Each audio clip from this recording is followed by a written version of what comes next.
Aïcha jërë ngeen jëf mbokk yi ñu ngi leen a gërëm bu baax di leen dalal ci biir kër gi ñu am mbégte lool dellusiwaat ak yéen ci programme bi la muy di Morinng Star fii ci Star TV ñu ànd ceeg Maymuna Jaaju ak ki nga xam ne moom mooy Baylo Bari the guy from Kenewaring ñu am ci mbégte lool ci suba sile di leen tatagal di leen bisimilah ci programme bi ñu fas yéene nag seq ko génn waxtaanee lu am solo ci li nga xam ne moo jot a xew ci biir réew mi la ak même sax bitim réew dinañ ko waxtaanee incha allahu rabbi waaye dinañ am gan gu màgg koo xam ne it dinañ waxtaan ak moom su ko defee ñu indi ay leeral ci lu bari surtout ci ni politique di doxee ci réew mi la su ko defee ñu gërëm leen beneen yoon di leen tatagal ci biir programme bi may mën a ñu ngi laa nuyu na nga def yaa ngi fine. maa ngi fine sant yàlla lépp si. maa ngi fay di nuyu képp nga xam ne yaa ngi toog di seetaan Morinng Star bàyyi ko from Star TV. ñu laa jaajëfal la wax ne welcome to the show. Thank you so very much. Good morning, Baylo bu fi làkk angale please. na nga def yaa ngi fine. waaw maa ngi fine lépp si maa ngi fine bëgguma nga bu fi làkk angale de. very good maa ngi fine de. non Baylo you're not serious. non Baylo bu fi làkk angale please gis ban bi ma commencé sax làkkuma angale. yaa ngi wax please di ana please du angale. non ok please angale la waaye continue angale la. ma ne Baylo demal. Good morning to our wonderful viewers. But seriously, watching Star TV. Welcome to another edition of the Morinng Star on Star Television. We are broadcasting live from our studio along the Battle Harden Highway or along the OIC Road. Welcome to another interesting show. Fii laa ko tegal xaalis wax benn proverbe in Mandinka ma da ko translate in Wolof Baylo mënu ko def Baylo soo yow mënuloo nuyoo sax si Wolof. te soo génnee non mën nga ko def outside the studio. but fii ci biir kër gi mënuloo ko def waaye. mën laa ko def. naka démba naka sa démba bi nga ñibbee. ana coono dama sonal. lan moo la sonal. dama teel a ko am nga rek. waaye wax ji gàtt na di continuer. Anyway, well, if you just joined us, it's the Morinng Star, and you're getting us live from Star TV. We broadcasted from our studios along the OIC route, formerly, known as the Battle Harden Highway. And we're glad to be back this morning. And of course, we're hoping to have Mr. Idrissa Jallo, who is the political secretary of the PDOIS, which is DOI.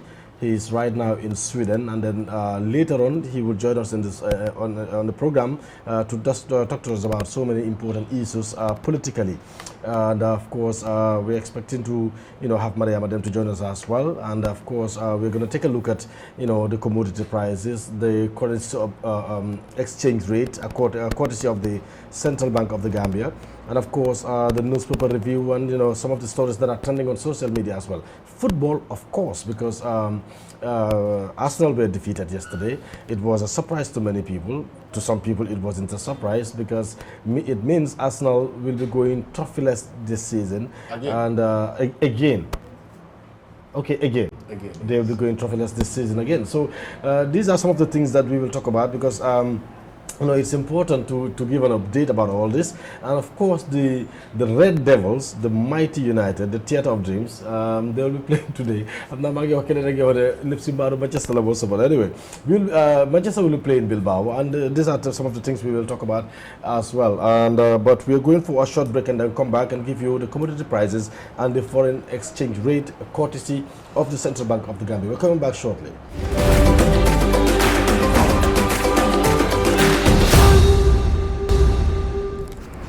Aïcha su ko defee ñu dellusiwaat ak yéen ci programme bi la mooy di Morinng Star waaye nag ñuy dalal Mariama yegg si na léegi parce que ñu ngi doon séntu ci programme bi demoon nañ ko lool ndax dafa toll woon ci am dëj di ko jóge wéer ñu ko ñaanal yàlla xarit ko àjjana yi rek awee muy Jannatul Firdaws ak ñëpp ñi nga xam ne ñoom ñooy jiitu yal na yàlla xarit nañ ci àjjana yi rek awee ñi fi des it yal nañu fi yàlla yàggal yàlla mi ñu fan wu gudd ak wér-gu-yaram defal ñu lépp lu kaw si njortu incha allahu rabbi loolu ñu def rek mooy ñu dem seeti commodity prices yi surtout li ci mel ni American tobacco price bi nga xam ne moom lañ tàmbalee ci bi ñuy joxe njëg li mu toll ci $2,300 yi waaye saako sadam ñu gis na mu ngi toll ci $3,400 saako sukur mu toll ci $2,600 $900 la saako li ñoom di jur di jar bi bàyyi ko bitim réew di jur ci réew mi ne bi ñëw béy ci biir réew mi mu toll ci $700 20 litre gallon bu diwlin mu toll ci $2,150 10 litre bi toll ci $1,250 ak $1,300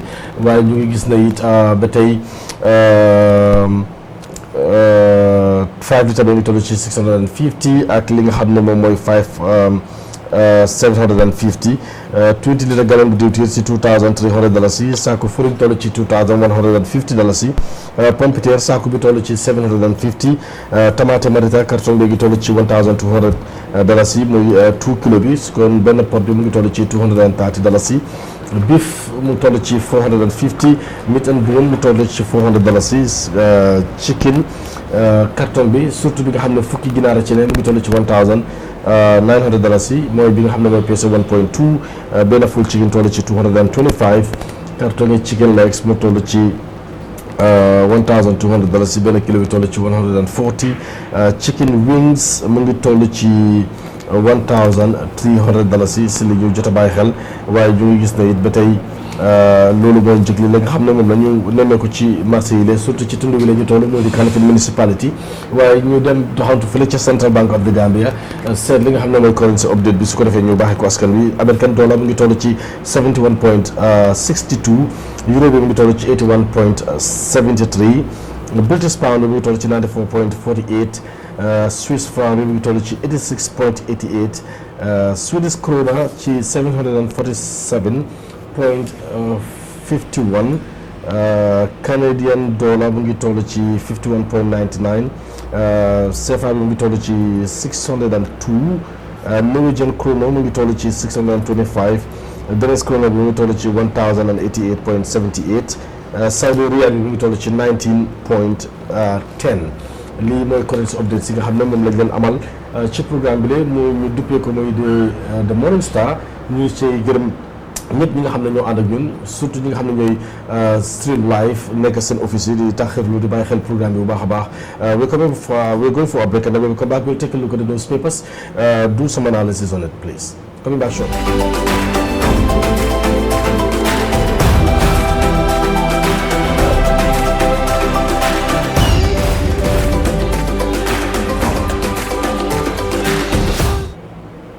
All right, welcome back to the Morinng Star. It's the 7th of May, and of course, it's coming to you live from Star TV, the Gambia in West Africa, the smile it goes of Africa.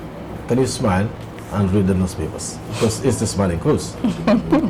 fii ñëpp ay smile tey bàyyi la fii laa nuyu ci olof jox ko bàyyi la benn sentence sax mënu ko construct man I am disappointed. yaa ngi jàngat baal ma jàngat baal. te bàyyi la ki ma bugganteel olof la sax déggul soose. naka la bàyyi ma communiqué ko man. yaa ko siiwal de. man la mu ne ki ma bugganteel olof la déggul soose. loolu man. waaw su dee am na keneen moom soo. laaj ko de laaj ko laaj ko de.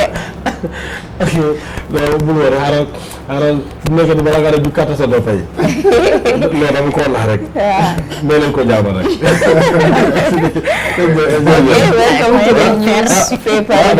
dama ba du kàttan doom fay ñu dem. Welcome to the newspaper review segment. As usual, we have the Standard, the Voice, and the Foria.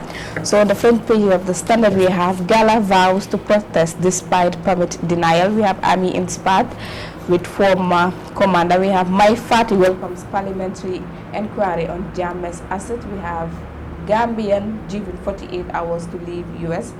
NAWEC assures public of adequate supply after car power ship exit. We have police confirmed robbery at Majum Estate. 22 arrested for car drifting. On the Voice newspaper, we have with or without permit, our peaceful protest will hold, Gala PRO. NAWEC ends 7-year deal with car power ship. Central Bank governor squeeze over reports in parliament. We have Nam Sanyang Falls, Billy Tunkara's request for parliamentary inquiry into disposal of Jammeh's assets. On Foria, we have Woolly West Tribunal convicts 4 for illegal lodging 2 orders for devastating fire bush. We have NAWEC vows energy independence as Gambia ends car powership deal. We have AU project coordinator highlights achievements and challenges in Banjul-Austin power partnership. Yes, Halifa Sallah replies to Dr. Jane. Those are the stories we have on the Standard, The Voice, and Foria respectively. So going into yeah, thank you. Just hold on a minute, please. I just want to make this announcement because, like I said earlier, we were going to have Mr. Idi Jallo, the political secretary of the PDOIS, because when he's Sweden right now, and then time being ko joxoon because Zoom lañ ko call lañ am specific time boo xam ne moom lañ ko mën a am ak whatever, so da ngaa gis ne su ñëwee ci diggante bi dinañ ko coordinate after we'll come back to that because ñu ngi expect call am right now because of time difference bi te dafa busy mu ngi am other engagements as well, but we can just go ahead then su ñëwee dinañ ko jël then after we can come back to that. may mën a xam ne naka kii naka lañ ko waxatee sax Mariama. Yeah, we are hoping to have Mr. Idi Jallo. Then you can just go ahead. Then su ñëwee rek mën nañ ko jël live ci biir programme bi because kuñ bëgg a waxtaanee la parce que am na ay jamono ñëwoon na ay yoon te mënut woon a possible tey jëlee mu ngi fële ci Sweden so dañ bëgg a waxtaan ak moom but you can go ahead still. Yes, going on to news stories, we have Gala vows to protest despite permit denial by Tabora Bojang of the Standard newspaper. The Gambia against looted assets. Gala, a group of concerned Gambians seeking to protest against corruption and lack of transparency in the sales of Jammeh's assets, has vowed to go ahead with their protest today despite police turning down their permit request. The protest is planned in response to an investigative article by Mustafa Keidabo of the Republic, which exposed patterns of suspected dubious dealings in the sales of assets of former President Jammeh seized by the state on the recommendations of the Janneh Commission of Inquiry. The group submitted its application to the police on Tuesday and was called for discussion at the police headquarters, after which they were told to wait for a response. The group then received a response informing them that its request has been rejected. Addressing a press conference yesterday, activist Omar Kamara, who is part of the organizers of the planned protest, warned that with or without a permit, the group will be out to express their demands to the government. We demand the following. An in-depth publication of the full list of all seized and stolen properties, including buyers' names and final sale prices, full disclosure of allocation of proceedings, including any payment to international intermediaries and agencies, in the independent public oversight of assets disposal process by the National Assembly, National Audit Office, and civil society, and the Gambia government to immediately withdraw its nomination of former Justice Minister Bata Mendu to ICJ. Gala also called on President Barrow to immediately address the nation regarding this unforgettable and unforgivable violence that threatens our collective progress as a people. This protest is not political. It is a call for truth, justice, and restoration of public trust. We cannot rebuild our nation on a foundation of impunity. Under the Public Order Act, the IGP has no right to deny citizens from peaceful assembly, Gala members said. So you're going to get a bit without a permit? Yes. Okay. No, without a permit.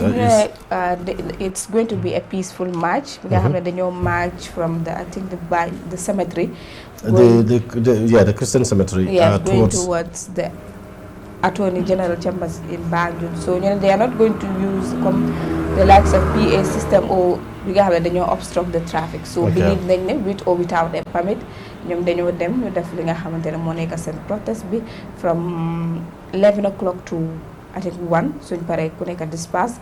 They are not going to use foul language or any other thing that disrupt the public or that.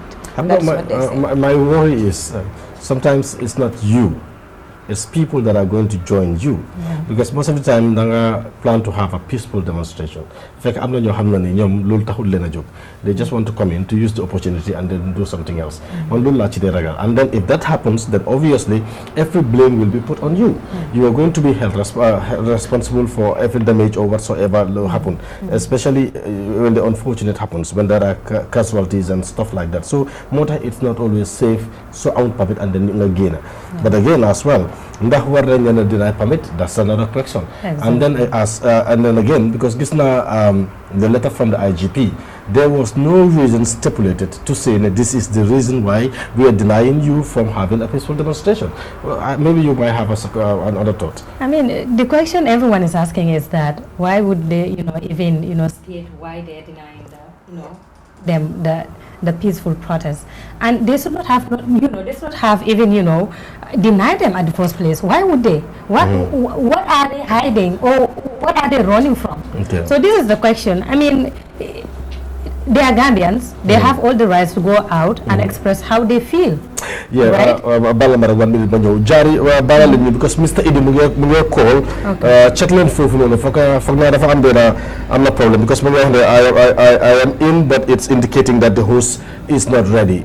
Can you please check that, please? That's Mr. Jari. You were saying something very important, Maria. Yeah, the Manaka Dal Moy, they are Gambians. They have all the right to express how they feel. If they feel, they are dissatisfied with certain things, they have all the right to speak up. So I don't see any reason why IGPB deny land come send peaceful protest. They said it's gonna be peaceful. So it's gonna be. Right? A peaceful protest. They just want to raise their concerns. They want to, they want to submit, a request, right? That's what they want. Just peacefully. No, so I don't see any reason why they should deny them that permit, to be honest. Obviously, I agree with you. But because because they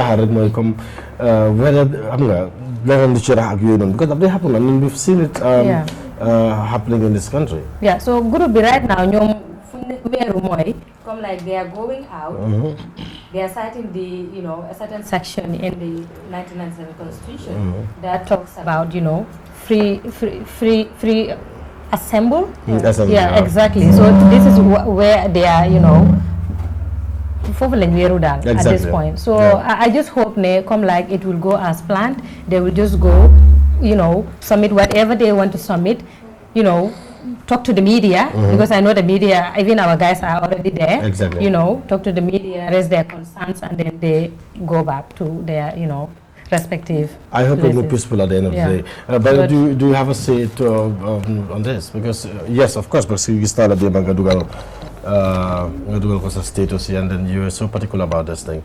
What's your take? Yeah, I think as them rightly mentioned here, because protests, we've been hearing protests, and we've been seeing protests across the country. But I think this protest is definitely a concern for every genuine citizen, residing in this country. But of course, I am not surprised, when I saw that yesterday these people are denied, because at this time, the security, that is the IGP should have at least, allow these people to go and do a peaceful protest. As you rightly mentioned, sometimes you will have the intention to do this, but the people joining you also, can come on, with another bad intention. So looking at all that, Lipsy, to be honest, denying these people to protest today is another thing. And these people are saying they will go out and protest without using a PA system, without obstructing the traffic. The security apparatus should have just, give these people a security, to guide them, give them a time frame, to go and protest and see, of course, what are they going to submit to the AG chambers. Okay, let's take a look at another story while we wait for Mr. Jala to come in, because they're trying to get to him, please. Can you take a look at another story? Yes, going into another story, we have NAWEC assures public of adequate supply after car power exit by Aminata Kuyate. In the aftermath of the non-renewal of the car power SIP electricity supply contract, the National Water and Electricity National Water and Electricity Corporation (NAWEC) yesterday called a press conference to assure the nation that it has built adequate capacity to generate and manage its own supply. Car powership came into the market in 2018 when there was a need for it, but as of today, NAWEC has other options. The business is like a market with different salesmen selling the same commodity. So you go for the cheapest commodity, and that is the one of the driving reasons we decided that we are not extending the contract any further. NAWEC's MD Gallo said he told journalists. He thanked the Turkish company for helping in bridging the gap at the crucial moment. Now we have 225 kV. We are able to evacuate power from Brikama all the way to Banjul, a capacity which is almost the same, if not more than what we need even without car powership. So it would have been unwise to ignore other options, but it was an easy one, he added. Mr. Saidi admitted that the departure of car powership has sparked much public discourse, with many questioning NAWEC's capability to meet the growing energy demand. The contract expired on May 2nd, but we have expanded infrastructure that enable us to meet demand independently, he said. Mr. Sedi emphasized the need to change mentality and urged the public to support and appreciate NAWEC efficiency. Our decision not to extend car powership deal aligns with our border energy transition strategy, which has been underpinned by major infrastructure upgrades, including the commissioning of the new domestic power supply and enhanced regional connectivity through the reorganization of the development of the Gambia River Basin OMVG interconnection network. This is a proud moment for NAWEC and the nation. We have built the capacity to generate and manage our own supply, he said with pride. NAWEC. Okay. Yes. You know, am nañ the capacity pour muna supply. Ousmane muna nawet. Lu nawet defati. Wala ndax lu noor am nañ enough la. Capacity pour ñu for adequate power supply. Bo bari lu mo re xana kon ba nga fam nga wédi waji. Moom am na ñu do re. Ba nga bëgg wédi waji. And you don't believe that? Si lu ma gis kay. Parce que rek c'est que kapo kan la je. Fane rek ko am stable. Parce que démba mo waje mo dafa mel ko dafa am ku fa nekk ni la def bitam bi su ne bala nga ubbi sa bitim mu na am muus be duga ci jëne de ben muus dugu fa No, from switching. They have to get switch from here to here. No, but tell us tonight. Muna am tam ñu nga try to upgrade. Muna am ñu nga car power dem na. Is it car power, right? Yes, car power dem na. So ñu nga whatever system you don't know. dañ gis ko dem sotti. No, waaye gars yi nga góorgóorlu nag. Ñu ngi góorgóorlu waaye nañu ko seen loxo. Waaw dëgg la yàlla bi nga góorgóorlu la parce que ni courant mel ci dëkk bi fu mu nekk nii. Courant tane na de. Tane. Téeméeri yoon ñoo foo nekkoon tane na bu baax kay Mariama. Tane na kay waaye fan yii moom comme ma ne nu ko waxee because parce que ñun ñun suñ boppa suñ kër like on and off bi surtout barki démb comme it was on and off I was like okay what is happening car power set ñu ngee dem ñu ngee experience this so xam nga Gambia ni tam moo tax ñu ngee wax because yow announce nga lii nii everyone was talking balaa ngaa lee sax instability bi start di ñëw. But so they can switch to another station wala def yeneen. Obviously from you switch. Well, xam naa loolu la xam naa dañ doon switch from this to from car powership to NAWEC. ñu indi waaw interruption waaw mën naa am tam loolu la. wala ñu dellu cosaan. tey side bi suñu amee ëllëg side bi duñu am. loolu kay weesu nañ ko duñ ci delluwaat. jàmm ci réew yàlla ñu yàlla musal si loolu. ñu tey nit ñoo aaye. Those days were very tough, you know. da nga am comme 10. Listen, kon léegi kon d'accord nga ko change parce que when those days were tough. So meaning it is better now than before. Lipsy, we are not going to Syria and praise NAWEC. I'm not praising them. They are trying. I'm not praising them. They are trying. And they have to keep trying. Because this car powership. No, in fact, the trial is not good enough. They have to solve the problem. Thank you. So I'm not praising them. Rainy season is fast approaching. We all know here in the Gambia. Rainy season. Kumut kamaj. Even Balamu Himsa. Balamu Himsa. I'm not keep up on the hell. It's not about my book. This is about the Gambia. Dafa ndal rek Jari xaw ma lan mooy problème bi nag but Mr Idi ñu ngi am problème mu ma call fii ba duñ mën a communiquer moom fii suma phone bi xanaa Mr Ba mu call ko live Mr Idi soo mënee try please nga dugaat ci nga usaat correction bi dañ ne on sa vidéo bi su ko defee ñu mun la am because it's difficult right now du ma la mën a am fii nii xaw ma nag gaa ngi communiquer tam moom because mu maa try fii nii te du mën a possible kan ma doon wax may mën a yaa ngi wax dara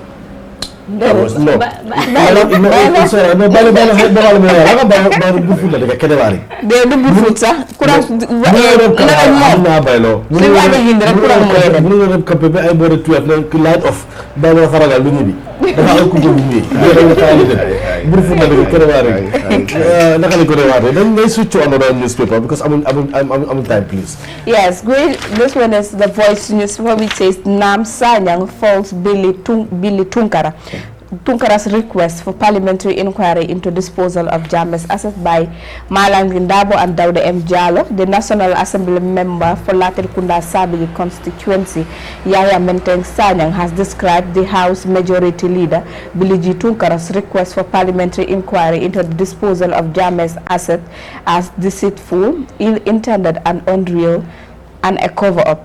Honorable Billy G. Tunkara's request for a parliamentary inquiry into the sales of former President Jammeh's assets has ignited a firestorm of controversy amongst Gambians consistent to type of character he is.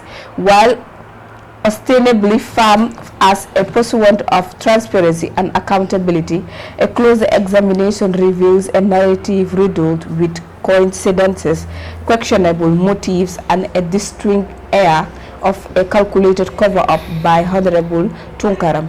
As a honorable member who has worked with Honorable Billy Tunkara, I will expose his deceitful, ill-intended, and unreal nature, contended Nam Sanyang.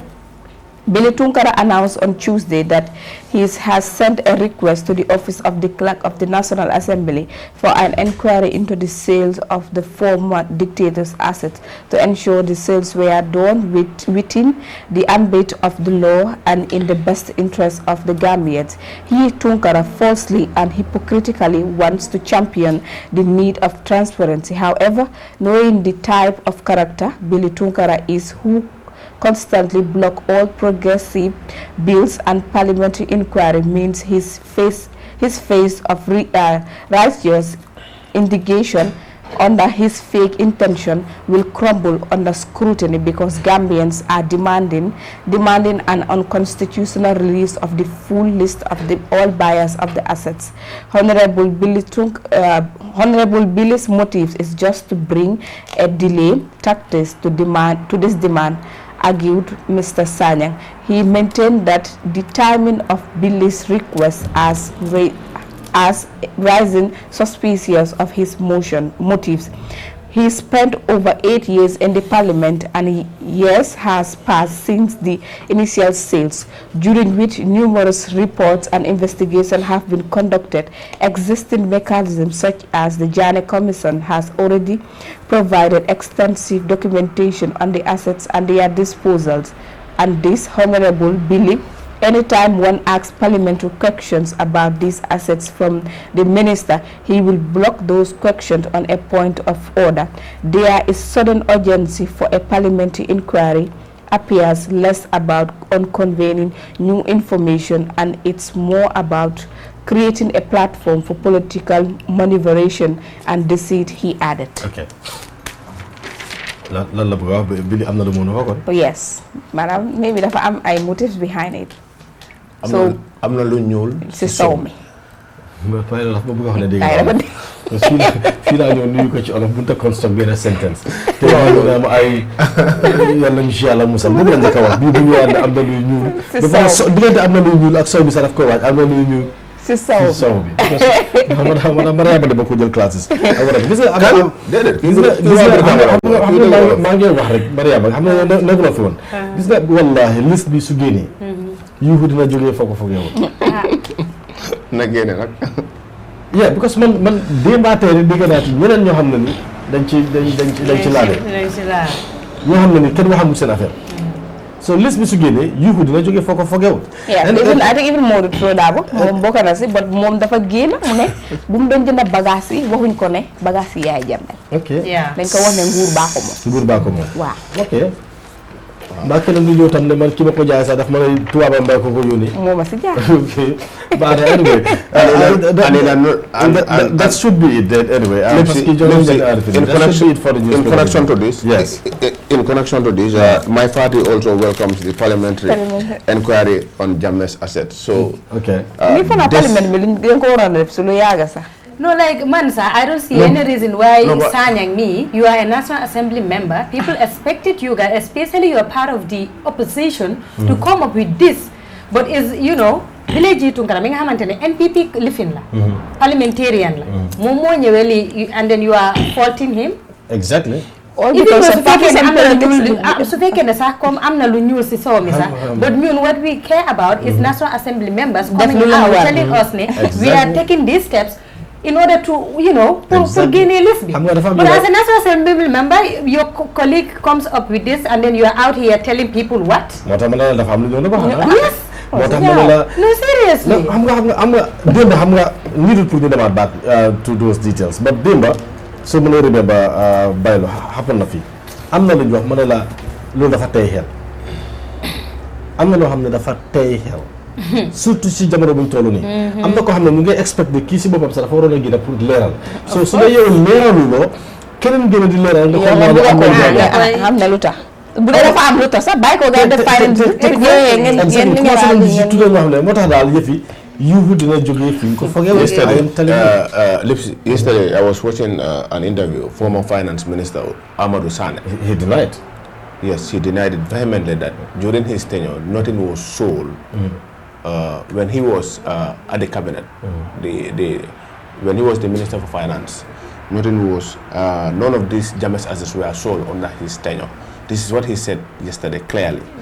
But as you rightly mentioned, if the full list is out, I think the government should definitely do us a favor and bring this full list. Some people will even question that because I can vividly remember when Fabakary Tombong Jatta came out to say even before the commission, even during the commission, some of these properties were sold. He said that. So and then by then, from the Amadou Sane was the finance minister. He was the first finance minister in the new government. Yeah. Do they come out to deny, to say no, that's false? It's a false allegation. None of the properties were sold. Let's wait for the. So right now, exactly. I think we will blame partially the current government, where the Justice Minister said they were not going to reveal their names until when this thing came out. Yeah. That is the Republic. You know, so these are all things, you know, Muhammad and Dal. So some of these people you're talking right now, the reason why following you on more is because they knew or they thought these things would never come out because the names were not going to be revealed. So you give them from the toxin. So kena ko neka mu try pour sen xale bako be bopam. Motax manela su fekke de ki wax na trop d'abord for example ne mo xamutone assets ya jame la dañ ko def du government la. That's an excuse. Someone will come out more jokingly manela nit mun na ñew taxaw to say that in fact I was told like suma jabar tuba bi moko yone moko nangam suma whatever am nga comme taxal la rek because everybody is trying to find something to cover up. Let the government reveal the names. So that should be it. Let's go for a break and come back in few seconds, please. Because I'm problem with Mr. Jammeh, and then Maria them also got something to present. So we're coming shortly, and then the Morinng Star will continue, please. The Morinng Star right here on Star TV. We just dealt with the newspapers, and we are going to take a look at our news as well. Maria, madam. Yeah, so thank you so much, Lipsy. This is a new segment, and I have 3 stories. Yeah, so we'll just get right into it. The judiciary commenced a crucial 2-day validation workshop on Wednesday geared towards enhancing its human resources framework Now, as our model Baji reports, the workshop aims to finalize key HR documents for the sector, building upon initial feedback received during a previous validation session held on January 16, 2025. The event has convened key stakeholders from within the judiciary and other relevant institutions to meticulously review and refine HR documents. These documents include the scheme of service, job descriptions, employee handbook, key performance indicator template, and organograms, all of which are intended to reposition the judiciary and promote greater efficiency in its daily operations. During the opening session, the representative of the Judicial Secretary, Mohamed A. Baji, urged participants to contribute meaningfully to the workshop. He underscores the paramount importance of these HR documents in shaping the working condition and overall effectiveness of the personnel within the judicial sector. KPIs. These are indicators that help every institution to achieve its goals and objectives, because every year you give an officer indicators, targets. So that officer is expected to meet those targets at the end of a particular period. And after that, the officer is appraised based on those KPIs and targets to see whether they met the targets or not. Director of Human Resources Omar Gassama expressed his gratitude to the judiciary for funding the two-day workshop, describing it as timely. Director Gassama further emphasized the necessity for participants to intensify their efforts throughout the validation process to ensure the documents are robust and fit for purpose. We will all appreciate that these are legal documents that guides an employee's life cycle. A scheme of service will detail the qualifications of a position, the career progression path, and without this, there will be inconsistencies. And I think we have, at some point experienced those kind of things. So to have these documents, I think it's really timely that we do all our efforts to ensure that it is it is fit for purpose. The scheme of service, the job descriptions, the employee handbook, these are documents that we can always rely on in relation to our. Deputizing for the Chief Justice, Justice Awaba highlighted that the development of these human resource documents forms an integral part of the judiciary's strategic plans for 2025. Justice Ba expressed her confidence that the workshop will culminate in a comprehensive document that effectively meets the aspiration and needs of the judiciary. This set of HR documents is still part of our strategy plan. If those of you who are aware of our strategy plan, we had a strategy plan that is coming to a conclusion. In fact, this year, 2025, we had a midterm review not long ago. And we are glad that this particular phase of it would be concluded by tomorrow, God willing. We, as the judiciary, is a peculiar institution. Yes, we are part of the greater umbrella, but we have our own peculiarities, and it is definitely necessary that we have our own rules and regulations and policies that fit our own category as a particular set of professionals with our support staff. It is anticipated that the finalization of these HR documents will play a pivotal role in streamlining operations, clarifying roles and responsibilities, ultimately enhancing delivery of justice in the Gambia. The workshop underscores the judiciary's commitment to strengthening its internal structures and fostering a more efficient and effective working environment for its staffs. For Star TV, I am Motu El Baji. Diallo recently launched the Qatar Charity Organization's Employment and Economic Development Project, a $2 million initiative aimed at improving the lives of vulnerable communities. Now the project aligns with the government's broader strategy to achieve the Sustainable Development Goals 2030, reinforcing national efforts in economic growth, job creation and social welfare. Khadija report. Disaster Management Agency. The Qatar Charity Organization officially rolled out the project on May 6, 2025, focusing on 6 key sectors: health, education, water and sanitation, food security, economic empowerment, and social care. The initiative is expected to uplift the most disadvantaged groups through critical infrastructure, resources, and sustainable solutions. Mustafa S. Sate, Director of Qatar Charity Organization, emphasized the spirit of international cooperation and expressed gratitude to the Gambia government, NDMA, and key partners for their unwavering support.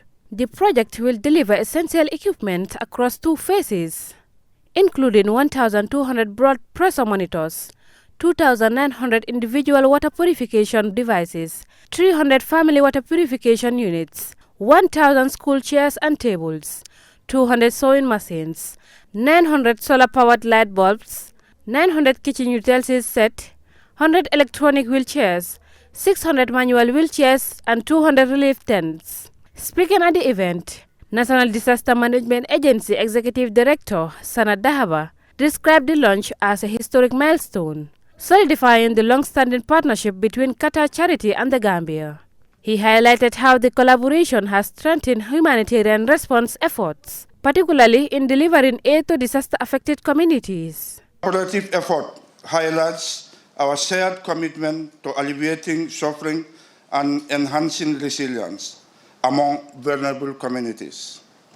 Each year, Qatar Charity consistently reaches out to the NDMA, supplying essential food and non-food items aimed at alleviating the hardship faced by households impacted by disaster across the country. These efforts are vital as they are not only provide immediate relief, but also reinforce the belief that collaboration is essential, especially when the government alone cannot comprehensively address those challenges. Vice President Mohamed B.S. Jallow reaffirmed the government's commitment to supporting initiatives that drive economic growth, enhance food security, and create sustainable employment opportunities. Moreover, there should be a monitoring mechanism to evaluate the effectiveness and impact of the support, ensuring transparency and accountability in all initiatives. I'm also aware that all activities under this collaboration align explicitly with our national development priorities, while simultaneously contributing to the broader sustainable development goals. Therefore, this partnership represents an exemplary model of cooperation, capable of delivering immediate assistance while also planning for long-term support aimed at improving the resilience of vulnerable populations throughout the Gambia. He praised the project for complementing national development priorities, ensuring long-term impact. I assure you of the unwavering commitment of the government to support your endeavors that complement our efforts. I earnestly urge the National Disaster Management Agency to ensure that the best interests of the vulnerable people are prioritized and effectively served. As part of the launch, a cooperation agreement was signed between Qatar Charity and the National Disaster Management Agency, laying the groundwork for continued cooperation. The agreement seeks to optimize project outcomes, streamline aid delivery, and enhance long-term sustainability. So, Lipsy, thank you so much. That's the 2 stories I have for you. Initially, I wanted to bring 2, but because of time, and we have a guest on the line, so I think we should, we'll just go straight to that. Exactly, Yeah, exactly. so. Because Nunkuron har, and then finally, he's here with us. Good morning. Can we please have Mr. Jallow, the political Secretary of the PDOIS, DOI, right now calling us from Sweden. Can we have Mr. Jallow, please?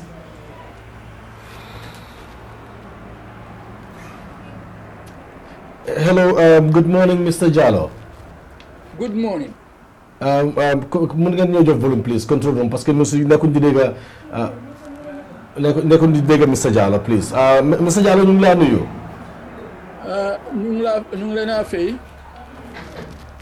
I'm not getting Mr. Jallow. Nekkuma di dégg Mr. Jallow li ma wax wala ñu may volume tuuti pour ñu mën a dégg Mr. Jallow dañ ñu mën a communicate because dina jafe trop pour ñu wax ak moom ci noonu. Mr. Jallow may ñu few seconds rek waaye kontaan nañ trop pour am la because programme bi yàggoon nañ ko bëgg bu baax a baax waaye tey la ko yàlla dogal parce que maa ngi remember balaa ñoo toxu sax bi ñu nekkee ci old building bi ñëwoon nga fa munta possible tey yàlla dogal na ko muy ñu kontaan ci bu baax a baax a baax maa ngi toog ak sumay naataango ki ci mel ni Maymuna Jaaju den yaa ngi am Mariama Dem ak Baylo Bari xam naa ñëpp a ngi toog di xaar pour déggee ci yow réew mi dafa am fi mu toll lu bari lañ bëgg a waxtaanee xam naa dañ ci ñëw su ko defee benn par benn nga wax ñu ci lan moo si say xalaat nga wax ñu it yéen seen taxawaay ci politique bi ne ci biir réew mi jamono ji ñu toll nan ngeen gisee politique bi nan ngeen ko dundee lan ngeen ci waajal ak nu mel dinañ ko waxtaanee lépp ci biir nga may ñu time tuuti rek pour ñu mun laa dégg is Mr. Jallow still there? Hello, Mr. Jallow. Mr. Jallow nuyu nañ la. maa ngi leen a fay. dañu yokkal volume bi tuuti ñu mën a dégg ñu ngi ko dégg waaye leerul bu baax. leerul. waaw ñu ngi laa dégg naka am. sant yàlla. alhamdulilah sant yàlla naka Sweden. That's good. maa ngi doon introduce ak suma collègue si Mariama Dem laa fi nekkal and Baylo Bari ak Maymuna Jaaju and then there are so many things I want us to talk about waaye xam naa time dañu ko may because of yaa ngi ngaa try dugaloo ba léegi bëggoon naa ñu dugga ci lu bëree bari waaye first nañ just start with the political atmosphere in this country. Let's say yen as a political party, UDP, PDOIS, and you be the political secretary of the party. What is the PDOIS doing right now? Because Choli Barina, gis nañ Halifatam génn na waaye ñu bëgg a xam rek at the grassroots level lan ngeen nekk di def and what's on the pipeline, things that are definitely going on with DOI right now. ñu ngi liggéey ci suuf ñu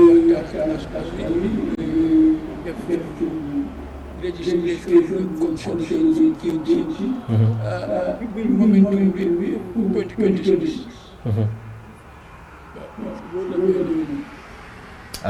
ci loolu ngeen tollu right now. ok ñu léegi dafa bëggoon parce que am na benn bés ñu ngi waxtaan because réewi démocratie la ñu bëri nag xamuñ sax démocratie boobule lan la miin ci nan lañ ci bokkee ak nan la ñoo mën a def ba yaxanal ko kenn ku ci ne gis ci cëram ak yooyu noonu léegi ñu am leneen lu ñu ooyee autocratie so ñu bëggoon a xam démocratie and autocratie ñu différencier this thing pour nit ñi mun cee jàngee bu baax a baax because yéen ci loolu da ngeen cee dox bu baax a baax pour gën a gindi nit ñi ñu mën a xàmmee.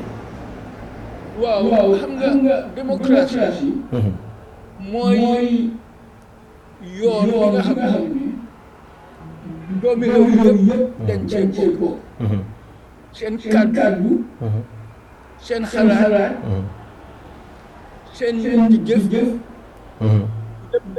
dafa dañ koo amal solo dafa bokka si li nga xam ne mooy firndeel nu réew mi di demee mooy maanaam ñëpp seen xel yi suñ leen boolee mu nekk benn xel réew mi liggéeyee loolu autocratie nag dafa uti autocratie mooy fi nga xam ne kenn mooy jiite moom xalaatam jëfam ak gis-gisam moom la ñëpp di demee soo gisee nag ñu ñëw ñu jël démocratie mooy comme que réew mi ñëpp a ko bokka comme que réew mi ñëpp a dee fay lempo comme que réew mi ñëpp a fi juddu bon ñëpp war nañ faa am kàddu lii moo tax démocratie am solo duñ tuutil kenn duñ beddi kenn ku nekk am na njëriñ te ku nekk dinañ fexe ba nga gis ne am nga njëriñ ba sa njëriñ mu ñëw mu njëriñ ñëpp loolu mooy démocratie su fekkee ne dama ko wax ci olof mooy lu ñëpp a bokk ñëpp a ci war a def seen loolu leer na kon su gannaaw bi nga leeralee loolu ñu bëggoon a xam rek ci jamono ji ñu toll ak réew mi ni mu bindoo ak ni moo demee ndax démocratie boobu noonu nga wax ñu ngi ko dund ñun fan nga ko bëgg a natal fan nga bëgg a natal démocratie bi ci réew mi ci jamono ji ñu toll. waaw xam nga démocratie mbir la mi nga xam ne day dox nu mooy doxee la nit ki di mun a yokkee démocratie di dem si kanam maanaam développe ko soo ñun réew mi fi mu toll mooy da nga am ay parti li nga xam ne dañ koy def lu simple mooy dem campagne ut karta ñu saanil la nga jiite nga ne waaw bii nit ñi ñoom ñooma taana boobu benn fànn waaye fànn bu gën a tuuti la ci démocratie parce que nit ki su fekkee ne xam-xamam kàddoom dooleem mu ngi am rek pour mu toppa te fii balaa mu laa taana mun tax xam lan moo tax mu taana la mooy engage loo ko ba yéen yëpp ngeen développe seen capacité ngeen mun a xam ne ci kaw lu wér te wóor lii moo tax ñu laa dénk karta bu bon yow di nga gis ne ñooñu noonu di la saanilal daanaka dañ laa jiital rek waaye amuñu benn doole ndax xamuñu sax naka lañ laa jàppee compte yow so loolu nasaxal na suñ dee démocratie ñun suñ démocratie benn fànn rek lañ ko nekk di gisee mooy waxtu bi jot na dem leen saani karta ngeen fal ma soo leen ma falee ma def lu ma neex. jërëjëf loolu leer na ñu bëggoon a xam naa suma collègue si tam dinañ am yeneen questions si ñoo laajte parce que dañ bëgg a speed up affaire si marathon lañ ko def right now but dafa am loo xam ne mu ngi lëmbee réew mi right now xam naa damaa bëgg ñu jeexalee loolu ñu laaj la ko but dafa am leneen lu important loo xam ne nii war nañ ko waxtaanee parce que depuis time yi président Jawara ñëw ba time yi Yaya Jammeh ba ci time yi Adama Barrow most of the time dañ dee talk about food self-sufficiency so ñu bëggoon a xam because yéen tam dégg nañ leen ngeen wax ci wàllu càmm gi da ngeen cee wax lu baax a baax war nga wax ngeen ci gàncax gi ni mu demee wax ngeen ci lu bëree bëri kon dafa mel ni yéen war ngeen ñoo mën a wax lan mooy solution boobu la pour ñu gis naka la ñoo mën a solver suñ dependence on importation of rice and other foodstuffs su ko defee Gambia mu nekk a self-sufficient nation ñuy béy li nga xam ne moom la ñoo dundee di dundee li nga xam ne moom la ñoo béy ci biir réew mi lan mooy solution bi nan la ñoo saafaralee li mel noonu. solution bi ñaari yëf la. réew mi dafa am ay nit yi ñu ngi dëkk ci ay gox nit ñooñu dañoo yëngu ci wàllu mbéy nit ñooñu nga war a dooleel nga jox leen jumtukaay yi nga xam ne yooyu la ñoo soxla yàlla dimbale nañu ñu ngi am river Gambia bi muy xar réew mi ci digga mun ngaa def irrigation soo defee irrigation mun ngaa béy maalo mun ngaa def aquaculture mun ngaa béy noor ak nawet soo joxee nit ñi jumtukaay yu doy nga jox leen tracteur nga jox leen jiw nga jox leen engrais nga utal leen marché gaay di liggéey ngay jënda li gaay di liggéey ku nekk bëgg na moo liggéey pour am taranga soo gisee xale yi di jógee Gambia di dem Europe di liggéey si gaadi ni nit yi di dem di for pompiteer yi nit ñi ñu leen a fay te nga mun koo liggéey sa biir réew nga mun see dundal si sa njaboot nekk si taranga bon réew mi di desee nañ pour def li ñu war a di def suñ defee lu ñu war a def rek dinañ dem si kanam soo mbir mi mooy jiital nit ñi si seen suuf si gaay moom pour gaay liggéey seen suuf soosu pour ñu nekk si taranga ñun loolu la ñu advocate mooy yaa ngi jël alali réew mi delloo ko doomi réew mi comme que ñoom ñoo laa saanilal karta yow pour nga jiite bon ki laa saanilal karta fexeel ba mu nekk si sagoom su ko defee suy saani karta mu saani karta si kaw coobare boppam du si kaw ne dafa ñàkka dafa xaar nga may ko dépense pour mu mun laa saanilal karta wér la waaye nag lu jafee dégg la parce que nit ñi nekk ñu gisee foofu nekk ñu déggee foofu am na ñoo xam ne xamuñ sax ndax ne nit ñi ñu ngi leen a xam nga dafa am li olof di wax naan golo bay baabu ndundee wala nga yar mbaam pour tan parce que loolu lu mel noonu yëpp gis nañ ko ci biir réew mi la politique bi dafa am na mu tëddee waaye xaaral ma bàyyi suma gars yi xëy na kenn ci ñoom dina am loo xam ne mun na la koo laaj su ko defee ñu ñëwaat am na leneen loo xam ne nag moo lëmbee réew mi ci jamono jii dinañ ko waxtaanee incha allah Mariama please. Yeah, so thank you so much. Nyari question la but I will just go straight with the first question. Moneka walum corruption. Gis nañ ne Gambia ñu bari gom nañ ne government of the day corruption bari na fofu torop te lool mo nekk di yaaxa dëkk bi. So yow as a member of the PDOIS loo foog lañ wara def pour xeex lii di corruption si biir dëkk bi. Corruption soo ko bëggee njëkkee xeex foog nga tànn njiit bu nga xam ne dafa tuux maanaam dafa doylu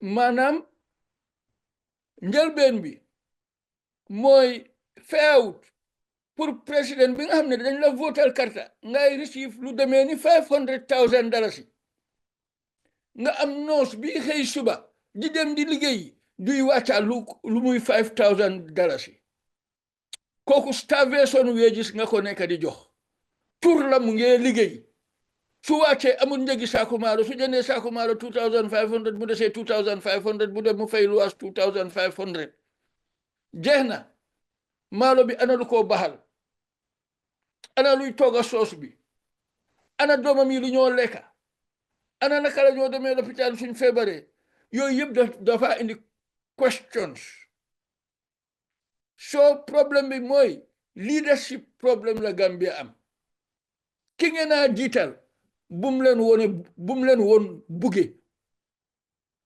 fokk ñu mun a wàññi dépense bi ñoo def si jënd ay moto yu cher si fay ñeneen ñi li nga xam ne is exorbitant according to Gambian standards dama dee dégg nag ñu bari suñu waxee dañ dee ne waaw réew yàlla lii lañ dee fay Gambia duñ dee fay dara ñun suñ koom-koom fi mu tollu foofu lañu war a natee suñ boppa waruñoo jël naka bi nga xam ne du suñu bos ñu ne boom la ñoo natee suñ boppa ñu ne soo buggee jéegi comme nu ñaay dee jéegee teew tooluwuloo ni nii ñay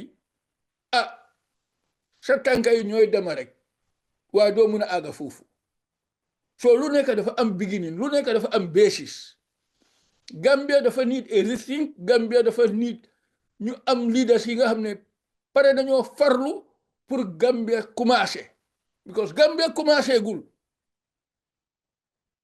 Gambia si luñ nekk mooy ku ñëw rek bugga na moo wone ne diw sàngam béréb sàngam lii la yaa ngi dégg léegi-léegi ne la ne man nangam million bii nii rek laa jël pour travel ñeneen ñi ñu ngi jël lu ëpp loolu lan mooy sa koom-koomi réew naka la sa waa réew nekk di dundee amuloo courant bu doy question parce que time dafa dem waaw xanaa mara engage la ci beneen question bi rek den su ko defee ñu gën ci indi leeral ok si sa biir wax nga ne comme like PDOIS as a party yéen ngi si grassroots level di liggéey comme election bi next year la PDOIS ndax dinañ taxaw ñoom as just a party pour taxawal seen boppa wala is there any possibility tamit da nga naa join a party pour coalition? PDOIS is a political party te definitely nit ku nekk da nga am ñaari personality da nga am your personality as a human being party bi tamit dafa am personality boppam and definitely dina nekk a betrayal of the party pour ma toog fii ma ne la ne lii la PDOIS di def si te PDOIS tooguñ at the central committee level ñu discuss loolu parce que Congress moo jox central committee bi the powers pour ñuy run the day-to-day administration of the party. As a central committee member, I cannot tell you ne toog nañ ba waxtaanee loolu so loolu lu ma la ci wax dafa nekk suma opinion yi boppa te mun naa am ma jox la opinion bi nga xam ne ëllëg du ami su ko defee ñu ne diw lii la fi waxoon ndekete xam na ne loolu du am so nit ki always da nga war a try pour sa constitution bind la su fekkee ne sa constitution bi ngay demee nag foog central committee bi toog ñu discuss ñu jël a decision towards that nga xam ne loolu moom mooy nekka lii binding. Jërëjëf Mr. Jallow. Thank you very much, Mr. Jallow. Bailo, Maimuna, do you have a question? No, basically, one question muko bogona like I think Mariama delved into it. It's about the 2026 election. No. Okay, you okay. Legi gaay ñi dafa melni dañ ragal de. Gaay daw dañ de.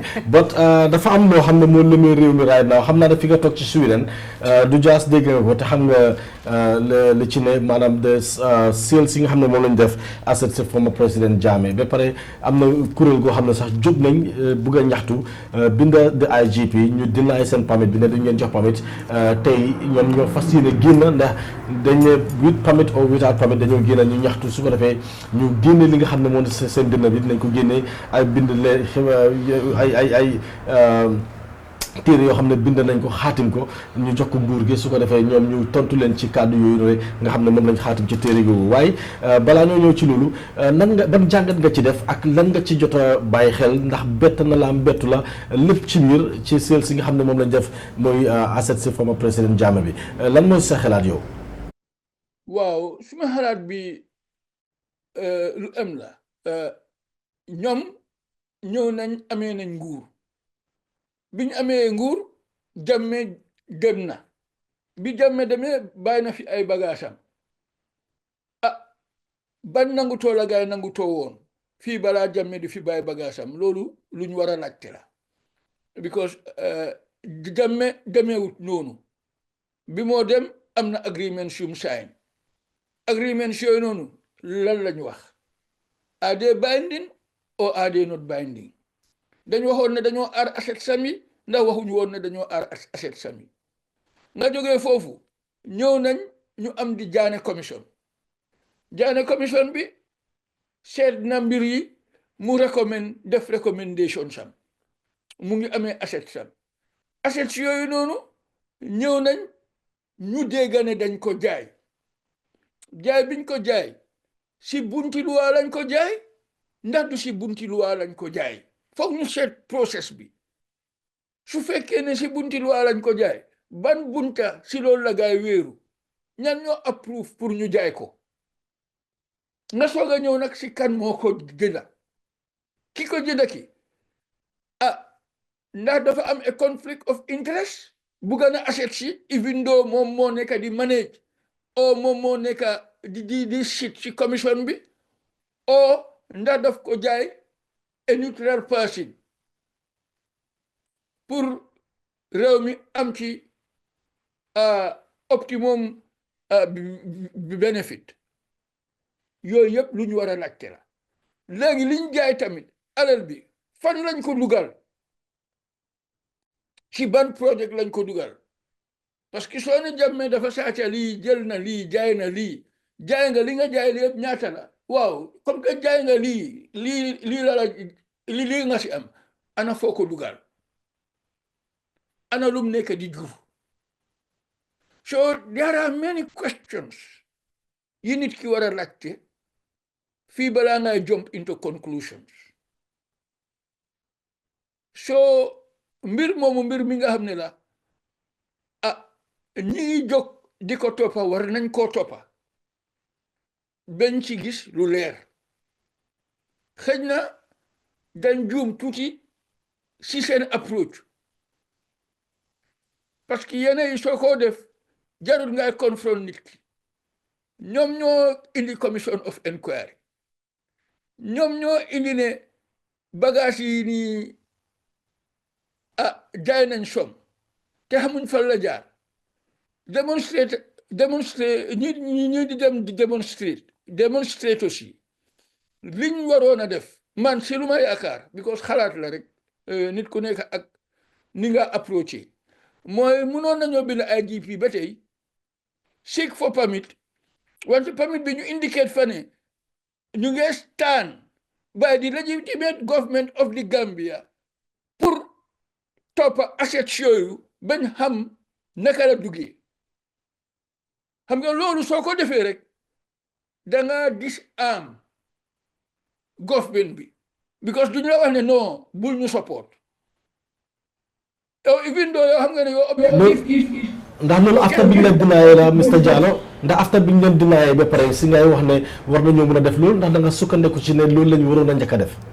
man dama sukkandiku ne si loolu la ñu waroon a njëkk a def gis nga nit ki fay diila moom te mu or la ne always mun na moo ñëw mu renku mante yow mel ni kuy koy confrontantel bul nangu loolu am always seetal pexe bi nga jaar nga xam ne moom si boppam su la jënaayee rek dafa mel ni dafa am li moo woon société bi moom ni mu mel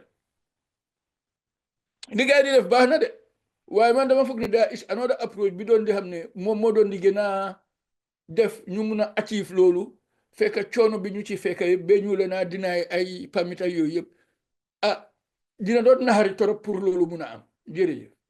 ok jërëjëf fu mu nekk ñaari question sax lañ la bëgg a laaj ndax tam waxtaan bi dem waaye comme que yow am na dafa jafe parce que yàgg nañ ko waaj moo tax ñu ne xaaral ñu dem rek benn bi mooy affaire yi Alaaji Mamadi Courang parce que gis nañ ni mu àndoon ak yu PDOIS ànd bi rafet lool waaye recently gis nañ mu génn gaaral ay kàddu jëmale ko ci PDOIS ci wàlli doxalin PDOIS di wax rek ne benn kàddu moo fa am mooy Halifa Sallah mooy wax su waxut dara du dox dara du yëngu dafa mel ni daal yéen seen i biir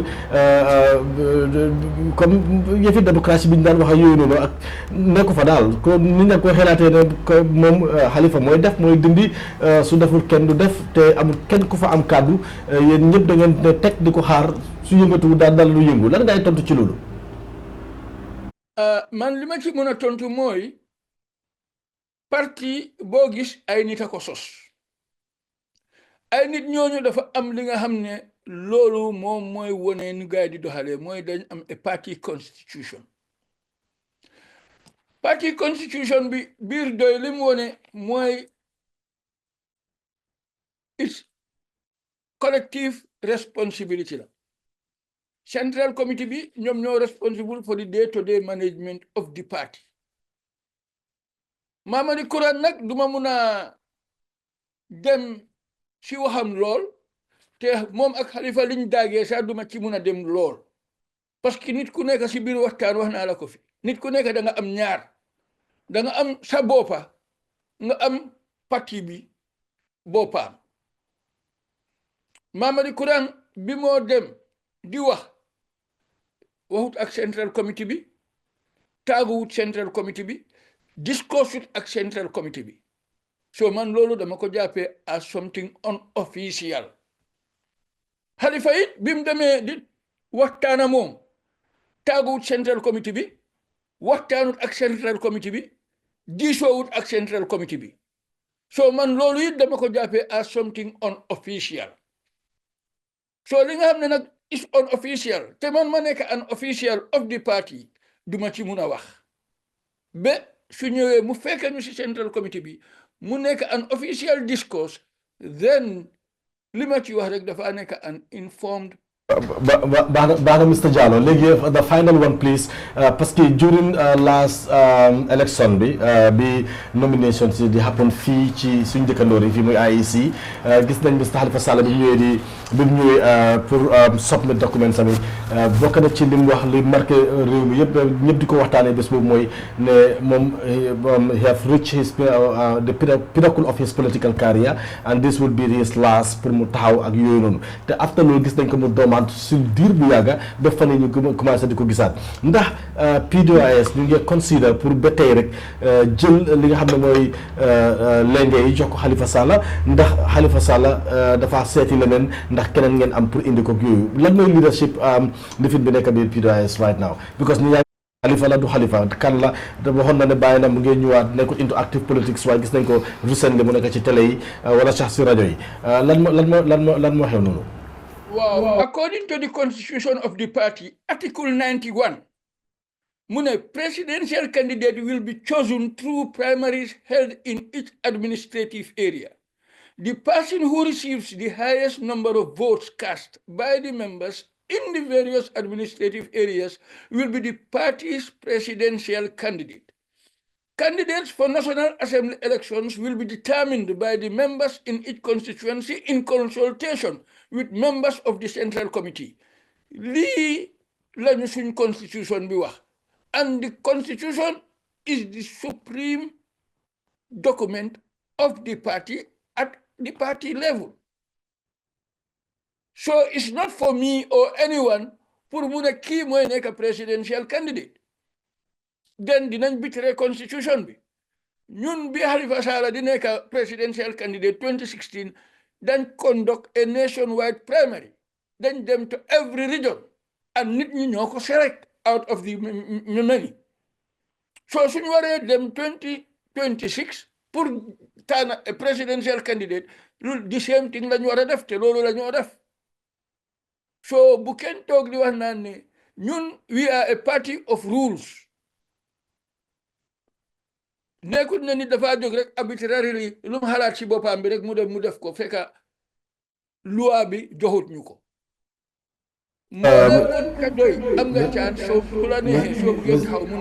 Mr. Jallow, I'm afraid I have to cut you there because time dem na te wax dëgg yàlla affaire saa ngi interesting mun nañ fay nekk ba ëllëg di laaj ko ay questions ngay tontu waaye dañ laa jox in few seconds rek sa ay kàddu yu mujj su ko defee ñu bàyyi la ñu mun a concentrer ci leneen ci diir bu gàttal rek please. waaw maa ngi nuyu mbooloo mi yëpp maa ngi nuyu doomi Gambie yëpp maa ngi leen a gërëm si taxawaay bu doomi Gambie taxaw pour gis ne réew mi soppeeku na soppeeku bu ëppa solo bu am solo doomi Gambia gàcce ngaalama am ngeen fayda xam ngeen li ngeen bugga xam ngeen naka ngeen ko buggee political party yi ñoom ñoo war a toog ñu seet lan la nit yi soxla ak lan la gaay manqué ñu seet naka lañu war a liggéeyee ba ñoom ak nit yi ñu mun a ànd nekk benn liggéey bi jëm kanam toog fii di wax naa ne nit ñi saani lu ñu karta nit yi saani lu ñu nii bente laajteel sa boppa lan moo xew yow mi ñu saanil karta it laajteel sa boppa naka nga def ba ñu la saanil al karta yi lan mooy condition bi lan mooy circumstances yi taxoon ñu saanil la karta ndax sa daraja la ndax dafa fekk ne nit yi ñu ngi desperate ndax lan la su fekkee ni sa daraja la ak sa policy nga xam ne bon sa position mu ngi si kii loolu lañ laa toppee su fekkee ne nit ñi dañ desperate woon moo tax ñu jiital la nga bàyyi sa nga seet naka nga doxalee su ko defee doo bitiree askan jërëjëf Mr Jallow ñu ngi laa gërëm bu baax a baax ci ànd bi nga ànd ak ñun parce que liñ na moon la te tey lépp leer na ñu ngi laa jaajëfal te di la ñaanal yàlla fële nga de yàlla defal la fa jàmm da nga del seg jàmm ñu fekk ñu fi ñu am jàmm ñu bokk ko yow insha allahu rabbi thank you so very much we're looking forward to have you again maybe in the future to talk about some other issues regarding politics ak surtout yéen seen political party parce que campagne baa ngi tàmbali next year élection a ngee ñëw ak yooyu noonu xam naa dinañ la soxla insha allah thank you so very much jërëjëf Mr Idi Jallow. Thank you. It's the Morinng Star, and that was Mr. Idi Jallow, the political secretary of the PDOIS, talking to us live from Sweden. Mariama, dégg nga Mr. Idi leeral na lu bari xëy na lu ndaw rek ñu analyse ko then ñu dem su ko defee ñu indi some sports ak what's trending kii mu ngi ko defin because time bi fu mu nekk nii mu ngi ñoo jaamu. I mean, exactly. They're gonna go and that's what we expect. You know, we expect to have politicians here to clarify certain things, act and stand on, you know, our current situation as a country. So yeah, it was a good conversation. We hope to have him back someday, inshallah, because you know, politics. See, politics season like next. Exactly. Next year, mom. Politics season. Exactly. Yeah, I just hope ne mom political party and Besibopam will, you know, learn from what he has said and others that are watching as well. Yeah, definitely. Loolu moom dafa important trop. ñu ngi ko jaajëfal bu baax parce que may dafa am loo ci bëgg a yokk parce que yaa ngi doon dégg waxtaan bi. Yes, waxtaan bi bàyyi nañ ko xel te ñu ko jaajëfal si leeral yi nga xam ne tamit génne na pour make some certain clarities ak tamit di joxe wàllam su ñëwee si wàllum dëkk bi ni mu nekk di doxee ak as ñun as Gambians tamit lu ñu war a def pour mun a gis ne mun nañu bokk si national development parce que nekkul ne comme yëpp dañ ko war a bàyyi si li nga xam ne moo nekk nguur ndaw yi tamit war nañu génn si pour mun a gis ne mun nañu béy seen waar su ñëwee si wàllum dëkk bi nu mu nekk di doxee so ñu ngi koo jaajëfal bu baax di ko wane thank you so much si temps bi nga xam ne boobu la jël pour mun a gis ne mun na moo ñëw si programme bi make some certain clarities ak tamit wax su ñëwee si wàllum loolu nga xam ne moo nekk seen political party bi di doy so we are expecting to have more from him ak tamit di séntu guys si 2026 presidential election bi. waaw man suma xol daf si sedda sax parce que ay diir ñu ngi ko invite mënuñ ko na am waaye time to share by because it's time of Wednesday. Of course, thank you very much for tuning in. Join us tomorrow the same time, the same place. Till then, have a very good day. Yeah, so yeah, thank you so much guys for always tuning in, to watch, especially the Morinng Star.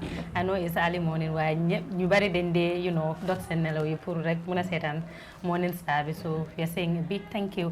And I just want to give a shout out to my Toma, Mariam and Dao, she used to be at the newsroom. Okay. Yeah. So new colleague level, so she always watches too. So she's saying hi. So yeah, thank you for always watching. Yeah. So yeah, see you guys tomorrow, inshallah. The second is a darling. Second is a little here. What they're allowed. So this is a market for Santa Sega. To the count.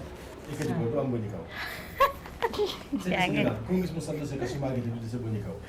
That should be it for today. We'll come back tomorrow, inshallah. Rabbi. Dinañ fexe ñu am oustaz if possible. Then dafa am loo xam ne dañ ko waxtaanee ci diine gi surtout jamono ji ñuy toll nga xam ne nit ñi ñu ngi dem Hajj di dem Makka pour matal li nga xam ne mooy juróomi ponk ci islam inshallah rabbi su xëjee dinañ ko ci am ñu waxtaanee ko inshallah jërë ngeen jëf thank you so very much bye bye.